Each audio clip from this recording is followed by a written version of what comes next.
আসসালামু আলাইকুম এভরিওয়ান। আপনার বাজেট যদি 20,000 টাকা হয়ে থাকে, এই ভিডিওটা শুধুমাত্র আপনার জন্য। 20 এর ভিতরে আমরা গেমিং ফোন খোঁজার চেষ্টা করতেছি। বেসিক্যালি যারা গেমার আছে তারা হচ্ছে গেম যাতে ভালো খেলা যায়, মানে পারফরমেন্সটা বেশি চায়, মানে পারফরমেন্স লেভেলটা একদম টপ ক্লাস চায়, লাইক এরকম। বাট যেহেতু 20,000 টাকা বাজেট, তো আপনাদেরকে এই জিনিসটা বিচার রাখতে হবে যে বাজেট যেহেতু কম, সো দ্যাট পারফরমেন্স একটু কম পাবেন, এটাই ন্যাচারাল।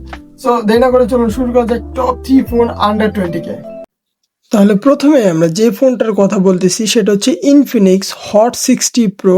এই ফোনটা বর্তমানে 19,000 টাকায় অফিসিয়ালি আমাদের বাংলাদেশে পাওয়া যাইতেছে, যেখানে আপনারা মেইন ক্যামেরা হিসেবে দেখতে পারবেন 50 মেগাপিক্সেল, আর সেলফি ক্যামেরা হিসেবে দেওয়া আছে 13 মেগাপিক্সেল সেলফি ক্যামেরা।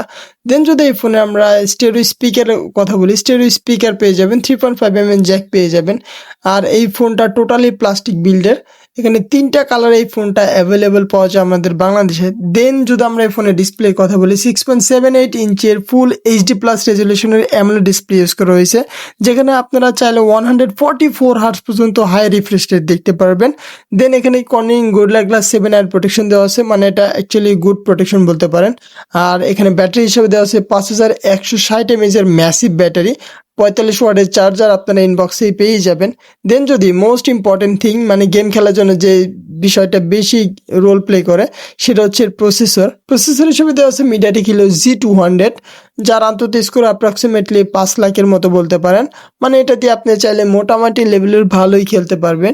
আর এই ফোনটা যদি আপনি আনঅফিসিয়ালি কিনতে চান তাহলে দামটা কিন্তু একটু কমবে, আর যদি অফিসিয়ালি কিনতে চান আপনাকে টোটাল 19,000 টাকা গুনে দিতে হবে। 8 GB র্যাম দিয়ে 128 GB স্টোরেজ দিয়ে। স্টোরেজটা দেওয়া আছে ইউএফএস 2.2, আর LPDDR4X এর র্যাম ইউজ করছে, which is really actually good.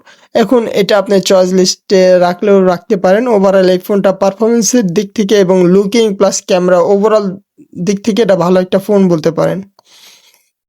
And then আমরা 2 নম্বর যে ফোনটা রাখছি সেটা হচ্ছে টেকনো স্পার্ক 40 প্রো। এই ফোনটা আমাদের বাংলাদেশে 19,999, মানে 20,000 টাকায় অফিসিয়ালি এই ফোনটা আমাদের বাংলাদেশে অ্যাভেলেবল রাইট নাও আছে। এই ফোনটা যদি মেইন কথা বলি, এখানে কিন্তু IP64 এর রেটিং দেওয়া আছে। মানে আপনি বুঝতে পারতেছেন টুকটাক পানি কেন, পানির ভিতরে চুবা রাখলেও এই ফোনটা কোনো কিছুই হবে না। দেন যদি এই ফোন আমরা ক্যামেরার দিকে তাকাই, রেয়ার এ ডুয়াল ক্যামেরা, সেটা মেইন ক্যামেরা হচ্ছে 50 মেগাপিক্সেল, দেন 8 মেগাপিক্সেল একটা হচ্ছে সেন্সর লাগানো আছে, আর সেলফি ক্যামেরা এসে দেওয়া আছে 13 মেগাপিক্সেল সেলফি ক্যামেরা।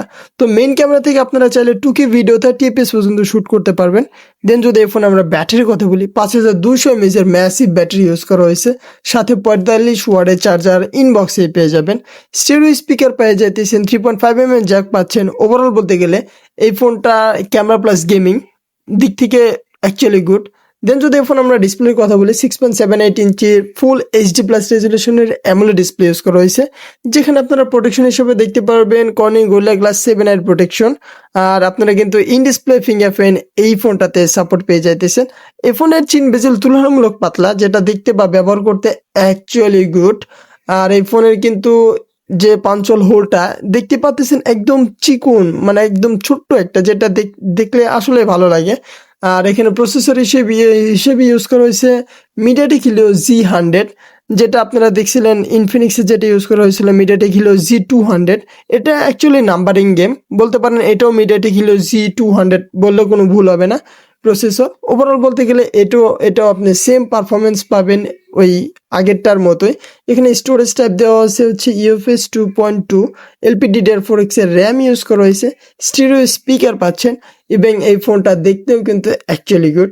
পার্সোনালি এই দুটো ফোন থেকে আমার এই ফোনটা বেশি ভালো লাগছে। আপনার কোনটা লাগছে কমেন্টে বলতে ভুলবেন না।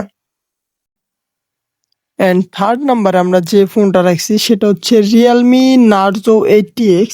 যারা আনঅফিসিয়াল ফোন কিনতে চাইতেছেন যে আমি অনেক হেভি পরিমাণে বা অনেক প্রেশার দিয়ে গেম খেলবো, এই ফোনটা শুধুমাত্র তাদের জন্য।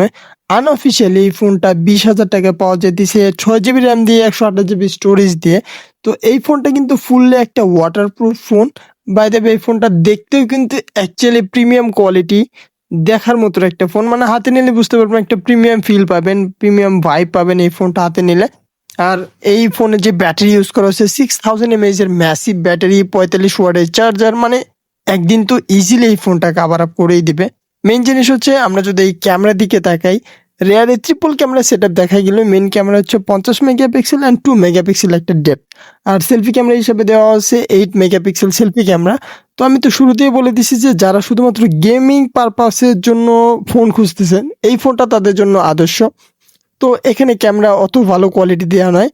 দেন যদি এখন আমরা ডিসপ্লে দিকে নজর দিই, 6.7 ইঞ্চির ফুল এইচডি প্লাস রেজুলেশনের আইপিএস এলসিডি ডিসপ্লে ইউজ করা হয়েছে, যেখানে আপনারা 120 হার্জ রিফ্রেশ রেট দিতে পারবেন। আর কি যেন একটু শিল্ডের প্রোটেকশন ইউজ করা হয়েছে, যেটা ঠিক আছে মোটামুটি।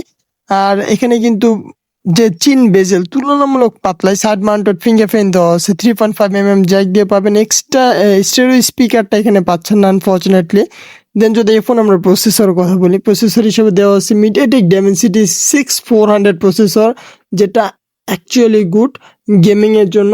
যারা আপনারা ফ্রি ফায়ার, পাবজি, বিজিএমআই বা কল অফ ডিউটি খেলতে চাইতেছেন তাদের জন্য এই প্রসেসরটা এনাফ বলতে পারেন। একদম ল্যাগ ফ্রি একটা পারফরমেন্স পাবেন এই ফোন থেকে। সো এই ফোনটার LPDDR4X এর র্যাম ইউজ করা হয়েছে, স্টোরেজ টাইপ হচ্ছে UFS 2.2। মানে যে কোনো গেম বলুন বা মাল্টিটাস্কিং বলুন, একদম ব্যালেন্স টাইপের একটা পারফরমেন্স পাবেন। ওভারঅল বলতে গেলে আমাকে যদি বলেন যে আনঅফিসিয়াল ফোন নিতে চাইলে আপনারা নিঃসন্দেহে এই ফোনটা নিতে পারেন গেমিং পারপাসে। সো গেমিং জন্য এই ফোনটার যে প্রসেসর ইউজ করা হয়েছে একদম টপ নচ বলতে পারেন। 20,000 টাকা আনঅফিসিয়ালের ভিতরে এটা বেস্ট আমার দেখার মতে। আর আপনি যদি অফিসিয়াল খুঁজেন তাহলে ওই দুটার মধ্যকার যে কোনো একটা নিলে নিতে পারেন, কোনো ইস্যু নেই।